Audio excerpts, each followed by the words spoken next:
Hi, and welcome to Curriculum Night, coming to you live from room 306. I'm Miss Steinle, and I am your child's math teacher. Thank you for taking the time out of your busy schedule to watch this short intro to math class. So some things you should know about me. I am Miss Steinle. This is my 18th year teaching at IMS. I graduated from Minnesota State University, where I played college fast pitch, and then I earned my graduate degree from Western Governors University. I have a 6-year-old daughter named Lake. It's first grade this year at Island Park. She's super excited. And I have a 9-year-old dachshund named Dakota. Some things you should know about math this year is our curriculum focus is on application and problem solving. We spend a lot of time working with different strategies to apply to the problems we encounter, especially everyday life problems. Operations with rational numbers is a huge focus. We're working with integers, operations with integers and exponents. We'll continue our work with fractions. We'll get into negative fractions. We will build our foundation for pre-algebra. So students were exposed to solving one-step equations last year, and this year we'll move to two-step and multi-step equations with fractions and integers embedded. So our curriculum really builds. It's important that students are making progress during each unit because they pile up on top of each other. So that foundation for pre-algebra is very important. When we get to that unit, there'll be a specific format that all teachers are using to solve algebraic equations, and I'll communicate that with students as well as you. We're really going to spend time making connections between fractions, decimals, and percents, because no matter how many times students have seen them, they haven't realized that they are all representing the same value. So we'll spend time working with those and how to apply those things to real life. So if your child wants something new and it happens to be on sale, I'd make them calculate that sale price for you before you're willing to buy it for them. It's important that they see the connections between the classroom and real life. Student trait focus. So we will spend time self-assessing. We'll use a tracker in class to look at our work and see what kind of mistakes we're making along the way. Are they careless mistakes, not reading the directions? Are they calculation mistakes? I don't have my math facts down. Or are they conceptual mistakes? And those are the ones that are the most important, because those are the ones that we need to fix together. The careless and the computation, they can work on their own by slowing down. But the conceptual understanding is what's important in the classroom, and those will be the errors that we fix together. It's important that they reflect. They will be doing some self-check quizzes along the way so they can check in with themselves. Where am I at? Do I need to use my notes for this? Do I understand it? Do I need to talk to Ms. Steinle about these things? We'll be doing some peer feedback where they're talking to each other and communicating and giving pointers to each other, because sometimes they don't want to hear it from me. They'd rather hear it from a peer. We do that in a safe way, a structured way, where we communicate in positive and constructive feedback instead of just "you did great" or "that stunk," where we try to focus on detailed information. And then probably the most important trait is really that perseverance. If you don't get it the first time, we don't give up. We try again. We come at it from a different approach. And that's something that students really need to work on and build up, because they were so quick to have answers at their fingertips when we were remote. They searched it on their phone, they looked it up, they asked a sibling.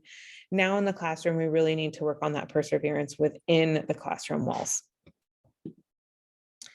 Sometimes students are going to feel like this.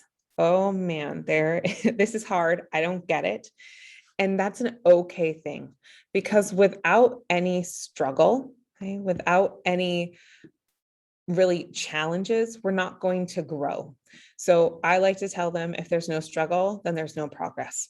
If it wasn't hard, we're not getting stronger. If the weights you're lifting are the same thing over and over again, we're not really building that muscle. We need to try it a little bit harder and a little bit harder and a little bit harder. So productive struggle is the key. Enough to make them think and have to problem solve and try a new approach. That's where we're focusing here.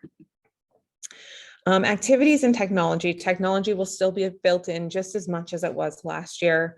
We will use a variety of different things. So students in the classroom will be doing card sorts and mazes, and we do ticket time and climb the ladder and relay and hula hoop math, and anything that can get them doing math without knowing they're doing math is usually the most successful way for them to learn.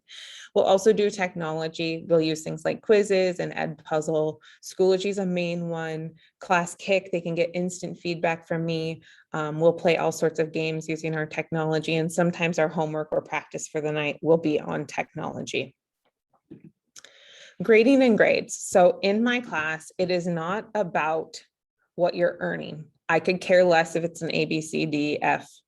I care that you're learning. So I'm really focused on their growth, where they're coming to me at and how much growth they're making, because that's the work they're putting in. That's the celebration.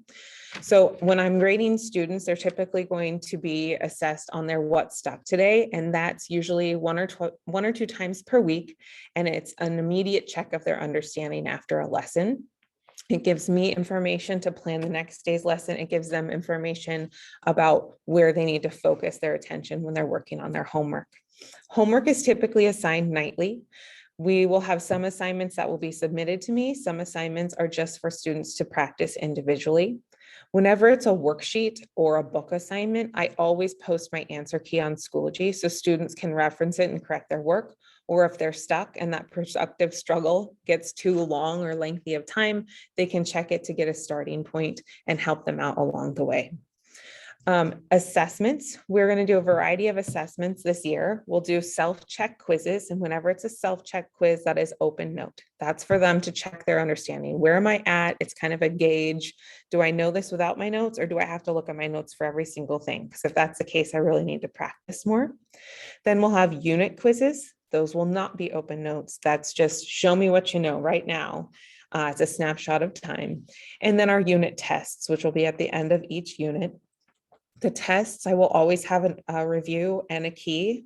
Sometimes they will be done by technology. So in EdGEMS, which is our curriculum, sometimes there'll be paper pencil review, but I will always let students know a week in advance before a test, so they have time to practice the skills, see where they're at, and touch base with me if there's something they're still struggling with.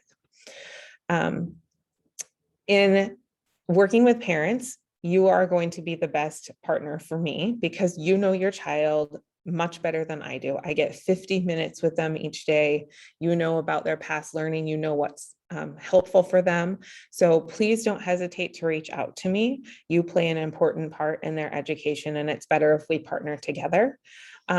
So please don't hesitate to reach out. Like I said, I send push emails through our Skyward system. And so can you check your Skyward and make sure it's the correct email address so that you're getting my communication as well? I'll also post anything on the Skyward homepage. If you have trouble accessing Skyward, I would reach out to any of our tech team at IMS and they can help you with that. I do post all of our assignments, upcoming test dates, reviews, any handouts or activities that we might do in class. I post on Schoology so that students know what it is. I also would encourage you to ask your child about class. And if you ask them what they did in class and they say, I don't know, please tell them, Ms. Steinle says that's an unacceptable answer, try again. It might just be that they remember me tripping over a backpack, but at least they remember something from math class.